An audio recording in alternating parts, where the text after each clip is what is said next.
plan. I'm about to boss it up and be my own man. Credit Karma say my score around in the six. I heard that paying mortgage way less than paying rent. Equity, tax breaks, make no mistakes. Money piling out, watch my co-workers hate. Anyway, rate increase, no way. Just got a raise on my job, more pay. I'm on Realtor.com, Zillow every day. I think about it all the time on my lunch break. When I want it, best believe I'ma get it. I'ma get me a house, it might take a minute. My boy Los gotta be a loan, he a vet. I might holler at him, asking what the next step. I'ma get that, I'ma get that, I'ma get that, I'ma get it.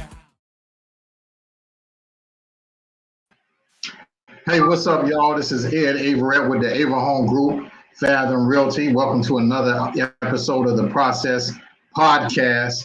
We're just going to chop it up. We got Renee Littlejohn from Ameris Bank on here with us today. And we were talking earlier, so we wanted to kind of just talk to the people about just being home buyer ready in this challenging, it can be challenging market. But it doesn't have to be as long as you're prepared. So we just want to kind of talk about, some things that you may need while you're buying a house in this environment. It's a couple of things that you're going to need to know up front. You're going to have to know about, appraisals and who pays the difference in that. You're going to want to know about, about how much money you're going to need for due diligence money in some markets, and also earnest money, and just in general. We heard that you want to buy a house. That's great. That's excellent. We want you to buy a house, but we want you to be prepared so you don't get frustrated in the process. And we're hearing a lot of potential clients are frustrated with the process just because they didn't know. They didn't know what they needed to have. So welcome to the show, Renee.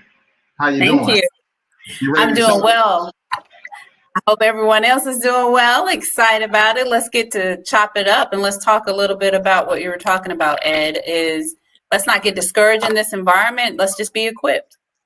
Absolutely. Okay. Absolutely. So what are you seeing? What is like one of the main things that you're seeing that may cause maybe a person's deal to fall out or maybe they have to bid on another house? What are you seeing from your side? Well, one of the big things that I'm seeing is collateral. That's huge. That's one of the huge C's that's happening right now. And when I mean collateral is once we get the offer, we accept it. We've gone in, made the offer, it was accepted, and now the appraisal is coming back, right? So the appraisal report is coming back, and what we're seeing, it's anywhere from 30. Sometimes in crazy cases, 40% or $40,000 lower than what we agreed upon, right? So the accepted purchase price. So it's to know that and to understand that you're facing those challenges is to also know that the lender is only going to lend to the lower of the two. In this case, it's been the appraisal price each and every time, the appraised value. So what happens is now our buyer has to make up that difference if they decide to stay into contract, right? So having that ahead of time, understanding what's happening in the market, because you hear all the time low inventory, so you're so excited, which you should be once that offer is accepted, but knowing how it's so important to have an agent on your side that's representing you. Because now you're in a situation where the appraised value has come back so low. Now you need to have an expert, someone who's equipped to be able to negotiate on your behalf. Absolutely. What do you think about that, Ed? Well, you're absolutely right. Those dates that we put in the contract, we want those to be good dates. Dates that I'm talking about is the due diligence date. If I know on the seller side, they want to see a shorter due diligence period.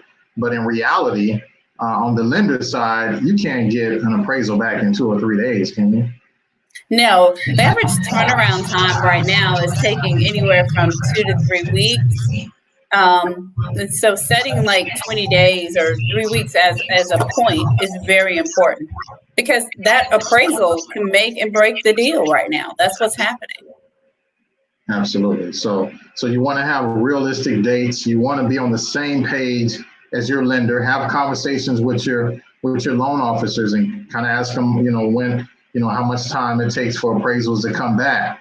And then you have your inspection. So, people are paying out, $3,000-$5,000. I'm hearing $10,000, $20,000 in due diligence money, and then inspection comes back and it's, you don't come to terms with that, then there's a problem. So you just want to have all of these conversations up front, and maybe new construction may be the best option for your client if they don't want to risk, any repairs or anything on an older house. So you just, I think we have to talk to our clients up front, set the expectation, and then we have to definitely be aligned with the loan officer so we can have realistic expectations on the paperwork. So go ahead. What are your thoughts on that? Yeah, I agree with you, Ed. I think it's very important to have a good relationship, and it's a partnership between the lender and the agent, right? Everyone needs to stay in communication because there are no definites in this industry right now. So we should be able to have a conversation so that we can set the right expectation, right follow-up, knowing when that appraisal is back. From that point, what do we do from that point? And that's where your agent becomes your advocate, right? Your buyer agent is your advocate, because as a lender, that's what we're going to base it upon right now. So new construction is always a good option for the simple fact when it is available. New construction is a good option because that time of going back and forth, of trying to make an offer, wondering if your offer is going to be accepted, is really great to walk into the office and sit your plan and know that home is ready in 6 to 8 days. Battle out here.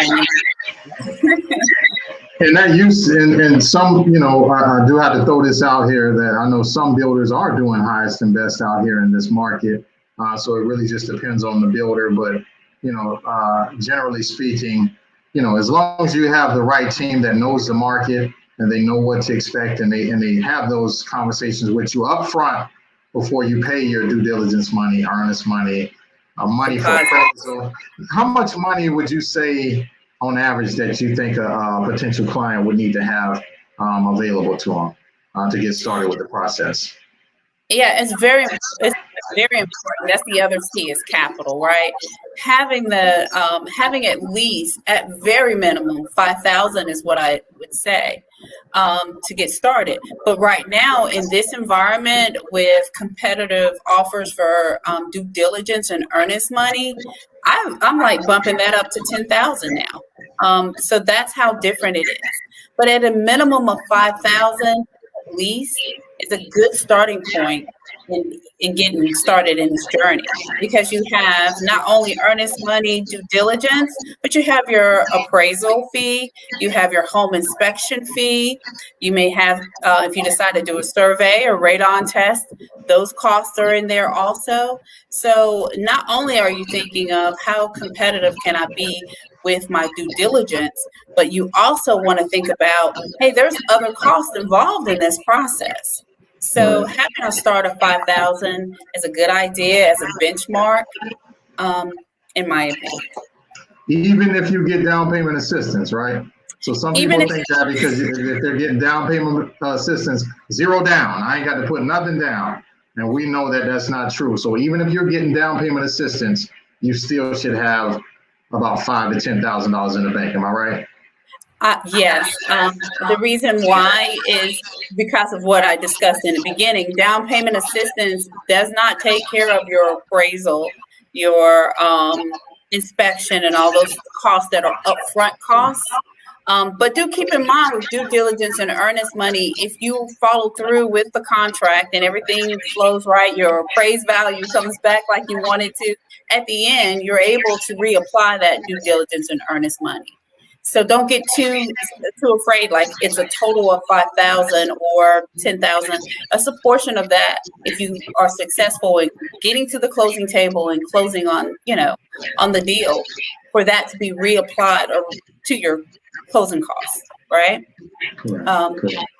So So it's still a beautiful thing. I think it's still great season for you to buy a house. I still feel like the interest rates are still at a historical all-time low. Yes. So now it's always better to buy than to rent. So all of these things apply. All I'm saying is that you just have to make sure you're on the same page. Make sure you tap in and lock in to your professionals. Trust them, trust us, and we will definitely give you a game plan to where you can win and you can be in your house before the 4th of July so you can barbecue with your family. So that is the goal. So we still want you to buy houses, but we just want you to be prepared. And that was the whole reason for this particular episode. Anything else you want to share with people? That is it. Stay encouraged, have a plan, and just stay focused. It's going to come ahead, right? So it's going to happen, right? So you're going to have that barbecue with your family on 4th of July. But it just, again, to go back to what Ed says, it goes back to trusting your team, understanding what environment you're entering into, and don't get discouraged. Absolutely. And Peyton said, hey, so what's up, Peyton? Thank you for watching. Hey, Peyton. All right. Well, thank you for being on the show, Renee. If anyone was interested in getting pre-qualified or getting refinanced on their home, how would they reach out to you?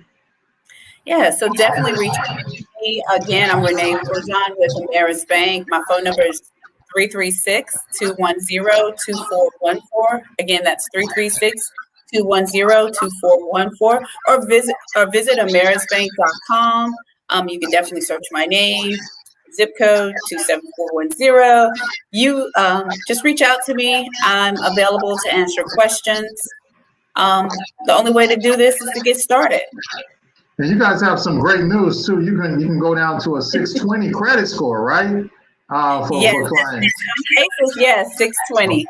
Okay. That's exciting news. That is.